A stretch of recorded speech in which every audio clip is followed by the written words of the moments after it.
코로나19 중앙재난안전대책본부 1차장 보건복지부 장관 박능우입니다. 오늘 0시 기준 국내 발생 환자는 118명입니다. 수도권의 환자는 79명이고 비수도권은 39명입니다. 어제 한 분이 돌아가셨습니다.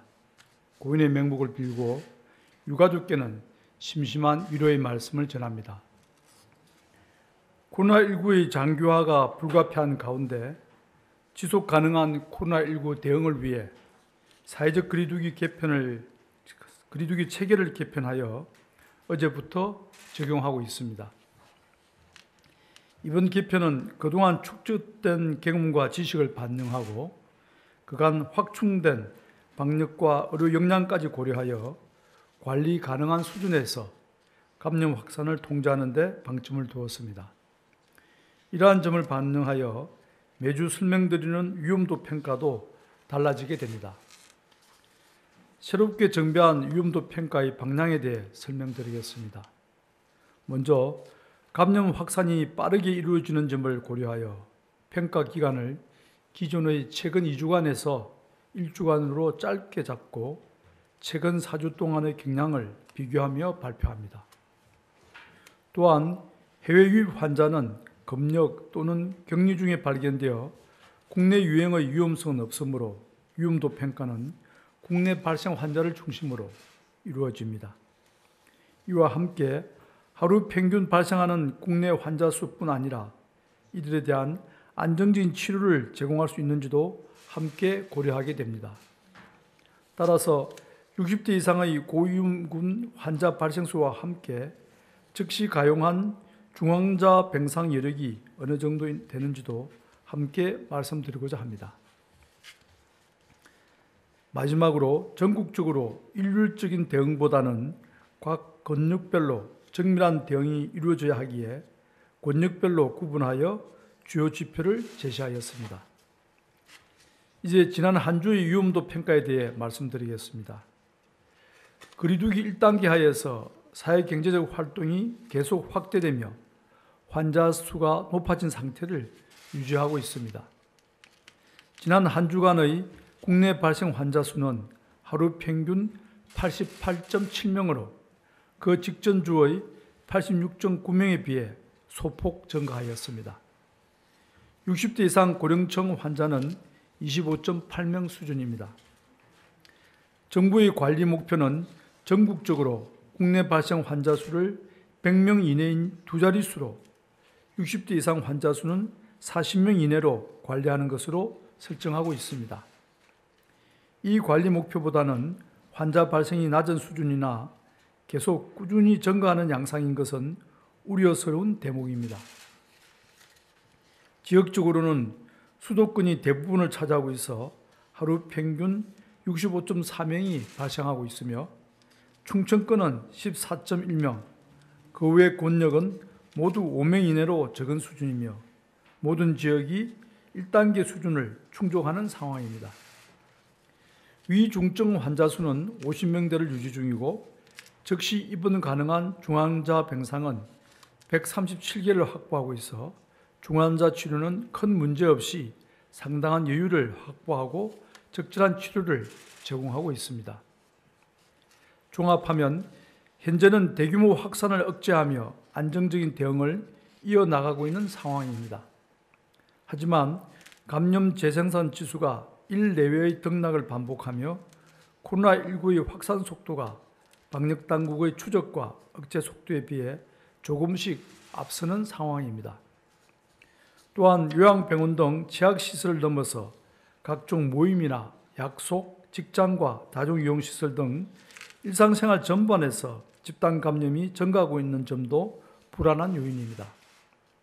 현재의 유행 확산세가 계속 이어진다면 수도권의 경우 거리두기 1.5단계로의 객상 기준을 충족할 위험성이 커지고 있어 정부는 긴장감을 가지고 방역관리를 강화하고 있습니다. 거리두기 1단계 수준에서 안정적으로 유행을 억제하는 것이 코로나19의 장기 대응을 위한 최선의 전략입니다. 유행 확산을 막기 위해 국민 여러분께 당부드립니다. 일상생활 공간에서의 감염 확산을 막기 위해서는 무엇보다 기본적인 방역 수칙의 준수가 중요합니다. 최근의 감염 확산 사례를 보면 마스크를 착용하지 않거나 마스크를 착용하기 어려운 환경에서 밀폐된 공간에 많은 사람이 장시간 밀집하는 경우가 특히 위험한 것으로 나타납니다. 집 밖으로 외출하실 때는 실내에서는 마스크가 필수라는 점을 잊지 마시기 바랍니다. 식당이나 카페에서도 음식물을 드실 때가 아니라면 사우나에서도 목욕을 하고 나오신 뒤에는 꼭 마스크를 착용하고 계실 것을 당부드립니다.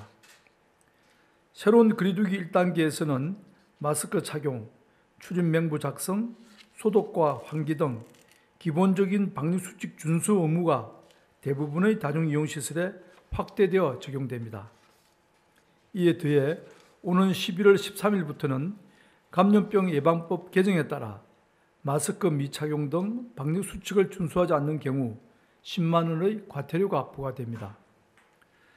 마스크 착용은 가장 쉽고 확실한 코로나19의 예방수단인 만큼 함께 실천해 주실 것을 당부드립니다. 어제 국무총리님과 함께 젊은 층이 즐겨 찾는 홍대 거리에서 마스크 착용을 현장 홍보하였습니다. 앞으로 젊은 층을 비롯하여 우리 모두에게 마스크가 생활 방역 필수템으로 자리하기를 바랍니다. 정부도 혹여 마스크를 분실하거나 훼손되는 경우를 대비하여 공공시설에 예비 마스크를 구비하는 등 마스크 착용을 지원하기 위한 대책을 수립하겠습니다. 국민 여러분의 생활 방역 노력에 발맞춰 정부 또한 방역관리 강화를 위해 계속 노력하고 있습니다. 먼저 감염 취약시설에 대한 보호를 강화하고 선제적인 방역 조치를 실행하고 있습니다. 요양병원과 시설, 정신병원 등 감염 취약시설에 대해 전국적으로 방역 실태를 종합 점검하였습니다. 요양병원 1,500여 개, 요양시설 3,800여 개, 노인공동생활가정 1,900여 개, 정신병원 400여 개 등이 그 대상입니다. 요양병원은 감염관리 지침과 점검표를 모르고 적용하지 못한 경우가 일부 있었고, 요양시설은 비접촉 면회 공간이나 대체 인력을 확보하지 않은 경우도 확인되었습니다. 정부는 이번 점검 결과를 면밀히 분석하여 개선 방안을 마련하고 지자체 등과 함께 지속적으로 점검, 관리해 나갈 계획입니다. 수도권과 일부 지자체에서는 취약시설의 종사자와 이용자 전원에 대해 선제적인 진단검사를 시행하고 있습니다. 현재까지 7개소 38명의 환자를 조기에 발견할 수 있었고, 비수도권 지역까지 전수검사를 확대 실시할 예정으로 11월 중으로 일제검사를 완료할 계획입니다. 또한 금년 말까지 한시적으로 수도권은 2주마다, 비수도권은 4주마다 취약시설의 종사자와 이용자에 대하여 정기적인 진단검사를 실시하는 방안을 계획하고 있습니다. 적절한 환자 치료와 사망률 감소를 위해 의료 대응 역량을 확충하는 노력도 계속하고 있습니다.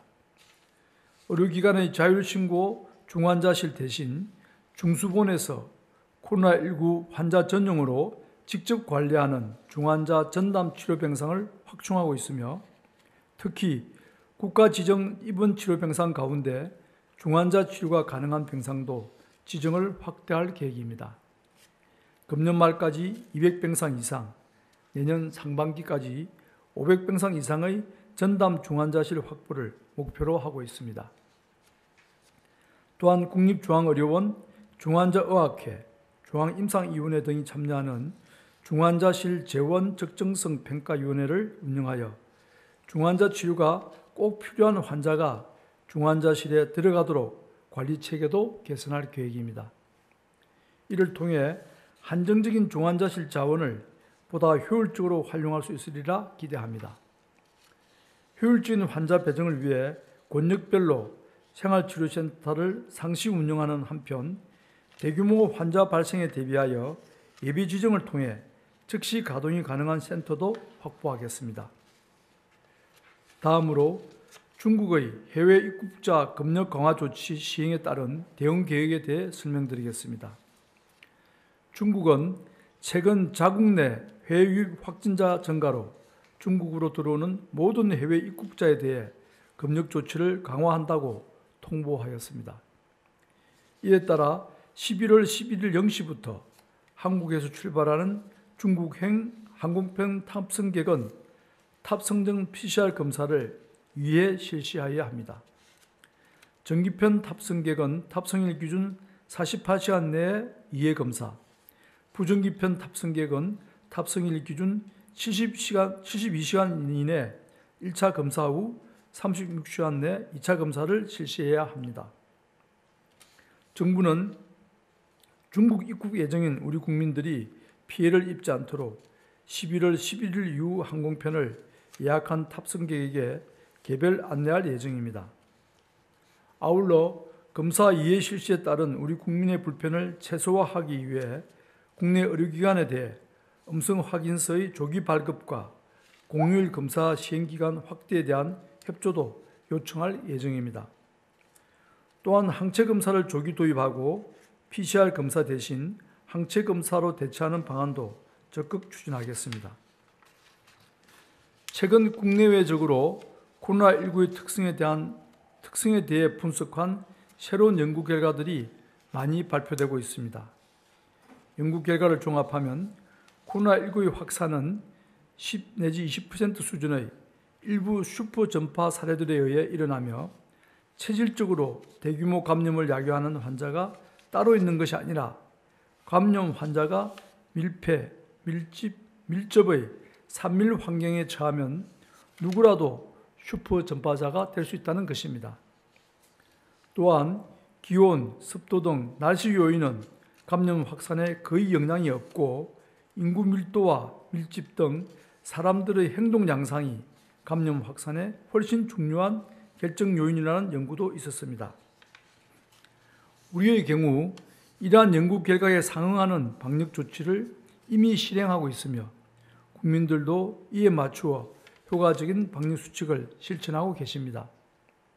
밀폐, 밀집, 밀접 등 산밀 환경을 조심하고 실내 마스크 착용, 거리두기와 손 씻기, 환기와 소독을 생활화하고 있는 것이 바로 그것입니다.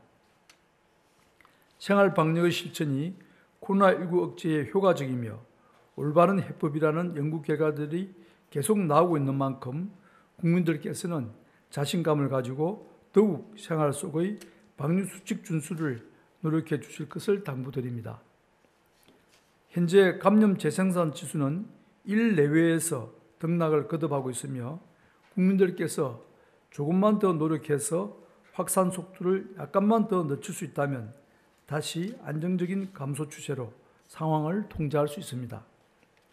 정부도 최선을 다해 역학조사를 통한 추적과 감염 차단의 속도를 향상시켜 나가겠습니다. 어려운 가운데에서도 생활 속의 방역 수칙을 지켜주시는 국민들의 노고에 깊이 감사드리며 국민들과 정부가 함께 힘을 합쳐 지금까지처럼 대응을 한다면 우리는 코로나19의 피해를 최소화하며 슬기롭게 공존할 수 있으리라 믿습니다. 감사합니다.